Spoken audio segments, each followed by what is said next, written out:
there, my name is Samuel and welcome back to another video where today we shall be taking a look at the 7 LEGO Ninjago 10th anniversary golden minifigures, and these were released in this year's legacy set. You had 4 of them in the January wave, you had 1 of them in February wave, and then you had the last 2 being Zane and Nia in the August/June wave. So yeah, these minifigures I think are really cool, and it's great to see that they've actually gone for like the Ninjago's own golden power style, which does seem to be carrying over. So anyway, where do you find these minifigures? In the 71735 turn 1 of Element, you can get Lloyd. For Kai, you can get the 71736, the Boulder Blaster. For Cole, the 71737 X1 Ninja Charger. For Jay, the 71738 Zane's Titanium Met Battle. For the 71739, the Ultrasonic Raider, you can get Zane. For the 71741, you can get Master Wu. And for the 71742, you can't get any of them. Very interesting. Then for the 71753 Fire Dragon Attack, you can get Nia. So yeah, 42, sorry, it's really weird that you don't get a figure with it. It's the only one that you don't get, discluding the brickheads, and they're built on characters. So yeah, I really don't get that. That easily could have had like the first Ninjitsu Master, the Overlord, or most preferably Garmadon. It's definitely the one that I've seen, and I hadn't really thought about it too much until I heard another set. But yeah, it's really interesting, and these figures I think are really cool. So let's start by taking a look. We'll be doing comparison and review. I will actually have a link in the description for every one of like the set reviews that these all come in, discluding Wu, though Wu I do not currently have a reviewer, but I will do Ninjago City Gardens hopefully by the time August comes. So yeah, let's take a look at Zane.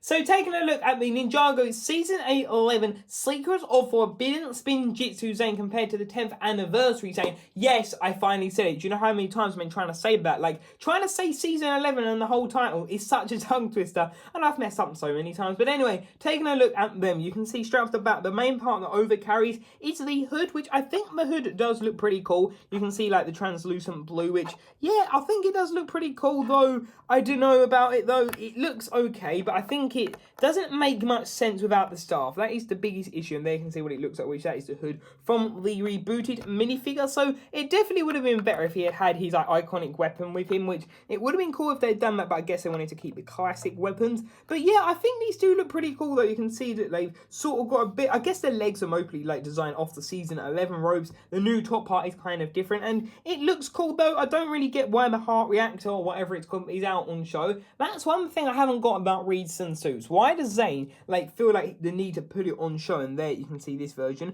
and it's like, I guess it's a different thing, and he just put something over the top to change its size. But yeah, it's kind of weird that he's always showing it off, which you'd think it's quite a vital part that must be hidden and protected. And there you can see the back, which the hood can't be completely straight. So I think it's cool the way the minifigure's done, though I don't know, I feel like they could have done more, maybe put some silver highlights or something. Because of Zane being a titanium ninja, I feel like they could have done a bit more of a special thing. What actually would have been cool is if they had made actually like a head like that was half like robot, half normal. That would have been pretty cool as the 10th anniversary. Or if they did it on like the left hand side and the right hand side like Two-Face, I think that could have been really cool. So now let's take a look at Kai. So then taking a look at the Ninjago 10th anniversary and Secrets of Forbidden Spin Jitsu Kai, I believe this is my favourite one. He looks just really awesome. The scaling and everything looks really cool, and the part that of course overlaps is the hood. I think the hood looks really awesome. The gold and the red looks really cool, and actually that makes even more sense for like the white and gold one for Zane. But yeah, you can see what the printing looks like as in comparison. I think it is pretty cool. And the shoulder pauldron, I think it is my favourite one due to the fact just there's so much sculpting and moulding to it. It's really cool. And if you want to see the back printing and more in depth on the figures, I have done all the Season 11 set reviews onwards, and that does of course include the 10th anniversary. So please take a look at those reviews. There'll be a card in the corner if you want to watch those. So then let's move on to the next two. So then taking a look at Lloyd, I believe Lloyd's outfit would have been much better without the scales. The scales don't really work for me, and this of course you can see is based on his Season full team of the island one, which is sort of his focus, which I don't think this hairpiece works. Honestly, I don't think it, to me it just doesn't really make sense unless they have molded that in gold, which that headpiece, that headband on the hairpiece rather, should have been done in gold. It would have looked much better. And the half face mask, we need that in gold at some point. Lego for some reason keep finding an excuse not to do it, which is really annoying. So hopefully we do get that at some point. So yeah, I really don't think it works. And the face print, it actually would have been, I guess, kind of cool to have an exclusive face print maybe in gold like Wu, or what they could have done, they could have just introduced a new one. So yeah, that is Lloyd. Which you're then taking a look at Cole's, you can see that he has got the same like pauldron and the same mask, which I think is really cool. And you can see he has actually got gunmetal grey, which I think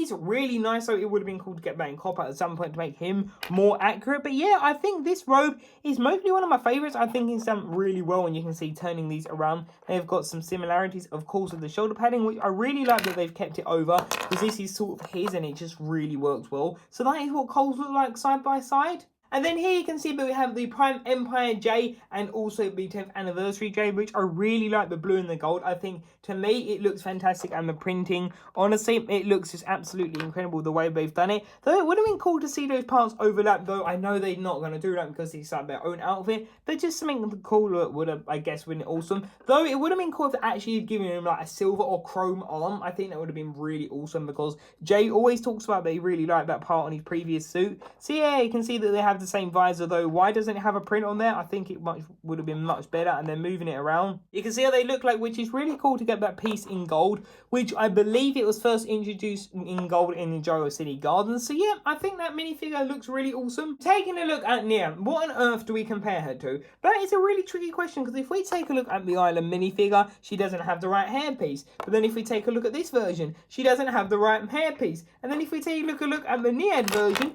she is completely different. So honestly, this, I don't like it at all. I think this is my least favourite one. Don't get me wrong, it's great to have her Nia. I think she'll be really valuable, as I said, due to the fact what happened in season 15. But if you just look at the comparison of literally these Nia minifigures, none of them make sense. Really, it had to be in the gold. This one had to have been done in gold, because this is sort of like her outfit. Well, it is indeed her like uniform for that season, and that is what the ninja have all been based off, what they had for their uniform. And even Lloyd's makes sense, even though it doesn't look too great. So yeah, that is really disappointing that they should have easily done that in gold. All they had to do is just remold those in gold. Yeah, I don't know if they could have, but they really should have found the way. So yeah, that is what Nia looks like. Now let's move on to Master Wu. So then taking a look at Master Wu here, you can see what he looks like, which honestly, this gold version, I think is incredible. I think it is my second favourite one apart from Kai. I think Kai's just looks incredible. But the fact that they did his skin gold as well, I think that just would have looked really good. And I really like the fact that they've actually carried it over with Harry Potter here. So yeah, this I think is really cool. And you can see